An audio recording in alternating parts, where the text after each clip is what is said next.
Technologically Advanced with Laren Hammonds. Good morning.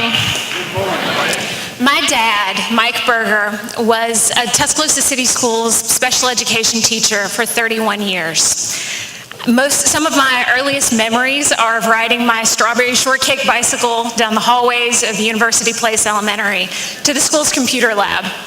There, I would sit for hours with my eyes glued to the screen of an Apple IIe, playing number munchers and layer cake and trying to get my crew to Oregon without anybody dying of snakebite or dysentery.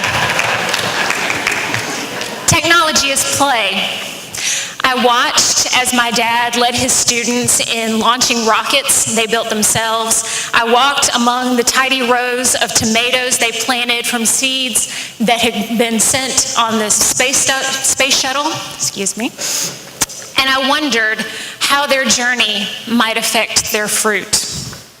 Technology helps us to answer questions about how our world works and demands that we ask more. As a first-year teacher at Paul W. Bryant High School during the 2004-2005 school year, I rigged up a laptop and a projector, perched them on top of the cart that held my overhead machine and a million transparencies, kind of like the little new TV that sits on top of the big old dinosaur TV at Grandma's house. All of this so that I could project video clips on the big screen during our film analysis lessons. In the years that followed, I raced to the library to sign up for computer time each month, planned lessons with our librarian, Shelley Dorrell, and geocaching sessions with social studies colleagues. I shifted toward a paperless classroom, crowdsourced ideas via Twitter to kickstart our research projects, and encourage my seniors to facilitate sessions with freshmen on building a positive online presence. Technology means engagement, collaboration, and empowerment of student leaders. I'm gonna toss this. For the past 6 years, I've had the privilege of teaching 8th graders at Rock Quarry Middle School. In those 6 years, I've seen kids film movies, record podcasts, build websites, and design prototypes aimed at solving real-world problems. And this year, we get to start a new chapter at Northridge Middle School with Chromebooks and a billion possibilities tucked into our students' arms. My own understandings of technology stem from a connection to the Tuscaloosa City Schools that has spanned my entire life thus far.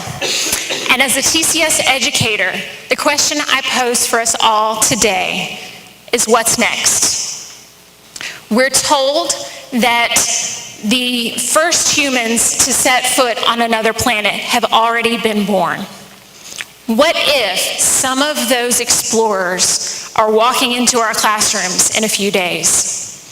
Are we igniting their curiosity? Are we providing space for them to ask their weird and wonderful questions? Are we giving them opportunities to make mistakes, to invent, and to iterate? As a middle school teacher, I'm captivated by headlines like, 8th grader's website matches you with your perfect shelter dog, and winners of the Scientific American Innovators Award, also 8th graders, turn trash into water filters. I count myself lucky because every day I get to champion the chaotic good of adolescence. And every day I must challenge myself to put the right tools into my students' hands in order to kick their capacity for good into turbo. As we all know, the headlines are often filled with much darker news. The last school year left us grieving and forced us to prepare for worst-case scenarios. Our children are living in an unacceptable world, one in which a day at school is not a day of guaranteed safety. But I'm hopeful because I see them using their voices and leveraging technology to build the world they want. As we all, most days are complex and demanding of nuance, and our kids must swim through oceans of information daily. For example, In the time that I'm allotted to speak with you today, there will be 27 million Google searches, 3.6 million Facebook comments posted, over 30 million YouTube videos watched, and 3.3 million tweets sent. Some of those things happening right here in this room. Are we equipping our kids to be good swimmers? Are they able to navigate the treacherous waters of fact and fake news? Do they know how to distinguish the messages of those who wish to lead from those who seek to rule? Are we guiding them to craft and broadcast the messages that matter to them? We cannot ignore our role in preparing our students to exist and to thrive in a hyper-connected society. Their experiences with technology right within our classrooms have the power to launch them to new worlds and to help them build a better one right here at home. My own experiences with technology, those I reminisced about a little bit when I first walked up here, were infinitely less complex than those our students face today. As a child of the 1980s and 1990s, my digital adolescence left no lasting footprint. I never really even considered building an online presence until I was an adult. And when I did, the name I chose for myself was Claire. The Claire characters from one of my favorite book series by Garth Nix are a group of powerful women with the ability to see flashes of the future. The name is a reminder to me to look toward the future and to gear up for what's ahead. And here's what I really love about the Claire. Their individual visions are incomplete. When the stakes are really high, they know that they have to join together and combine their powers for good. Right now, for our children, our communities, our profession, our nation, the stakes have never been higher.